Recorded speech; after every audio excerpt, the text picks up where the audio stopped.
The node system, the core foundational feature that Ashes of Creation needs to be successful for the game to really take flight. This one feature alone intertwines with almost every other feature of Ashes. Well, what is the node system? Today, I will give you a brief introduction to the node system and its basic implementation in the world of Vera, but I'm going to be asking something more about the node system. Hi, my name is Vlhadus and this is Vlhadus Gaming, and today I'm going to be asking the question, what happens if the node system fails? The node system is the core of Ashes of Creation. When you first spawn in the world of Vera, you will start at one of the divine gateways. From there, killing mobs near that area, chopping down trees, or mining some nearby ore, all contribute to the boosting of that node area's level. Once enough XP has gone through the area, it will go from tier 0 to tier 1, the expedition/crossroad stage. Each node has 7 tiers, starting from tier 0, the wilderness stage, all the way to tier 6, the metropolis stage. Also, each unique node in the world brings in unique content that is open once leveled.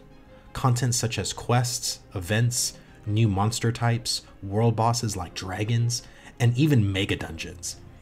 Every node will also have a node type as well. These node types are called divine, economic, military, and scientific. Each of these types of nodes also brings unique content to the player as well. If you want to know more information on the node system, I'll put a link in the description of the 2-part video series explaining the node system a bit more in depth from Ashes of Creation. I know this may all sound like a lot of information, and it is, but one complaint I hear all the time from players is lack of content. If the node system gets released the way Intrepid Studios envisions, then it could spell great success for the game overall. However, there are some flaws in the node system's armor that I noticed, and I wanted to talk about them here. Before I get into my fears of the node system, let me say that I only got into Ashes of Creation since 2020 when Asmongold interviewed Steven the very first time. I'm pretty sure being around since 2017, my fears may have already been discussed and either debunked or it's just not going to happen. Remember, this is an alpha we're talking about. Everything is still on the table to be changed. I know Steven has very strong views on these systems and how he wants them to work, so just think of this as sort of a feedback on my part. My first fear is figuring out the meta before the game gets launched. If the node system stays completely locked, I'm more than sure people will figure out the path to take nodes that's best overall gain for the server. If you have some mega guild with hundreds of players aligned with the same meta vision, will that start cookie cutter servers from happening? Now, as I stated, this is only a fear of mine. Could this be problematic for a server? Maybe, or maybe not. Steven said that each server is going to be comprised of 8,000 players to 10,000. That's a lot of players to organize and get on the same page. Also, every guild could have a completely different agenda, which may not align with the meta mindset. I hope every server is a chaotic, beautiful mess, and every server is completely different than the rest. That's the goal, right? My simple solution is to randomize each node type for every server. Now that could be problematic for the divine nodes since Steven said that there would be temples that would have sprawling mega dungeons to explore, and that is set in the world, I'm sure. Maybe we can randomize the other 3? I'm not sure, and maybe I'm overthinking this meta problem.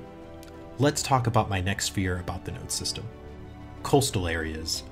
With Ashes of Creation having a naval system, coastal areas could be and I mean a very contested area for guilds to place their banners on. In Ashes, the coast seems to me that it would be the hottest commodity to take control over. With the caravan system and the transporting of goods in general from one continent to the other, being on the coast would have huge advantages. So how do you balance people or very large guilds making just tier 6 nodes across the coast of Vera? Again, it's all about agenda. A little bit of balance too to make sure that the mountain and forest nodes have awesome content built in them to make it hard for people to choose which nodes they want the server to tackle next. The one thing I love about Ashes of Creation the most is it's up to the players. We as a server can have all tier 6 nodes on the coast if we want it that way for the first 6 months of playing. Players, however, will get bored and want new content to open. Thus, node sieges will happen, and we will need to rebuild somewhere else to experience more content. Players are going to want to experience every bit of content the game has to offer. Will that content be awesome to experience, or will it fall flat on its face? Let's talk about my next concern. the lack of variety, or dull content when a node opens. To be clear, there will be 103 transformable nodes all across the world of Vera. That's a lot of content for any studio to undertake and deliver quality content.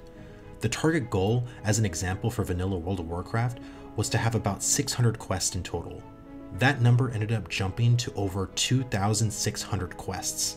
Burning Crusade had over 5,300 quests in total of that expansion, which is an insane number.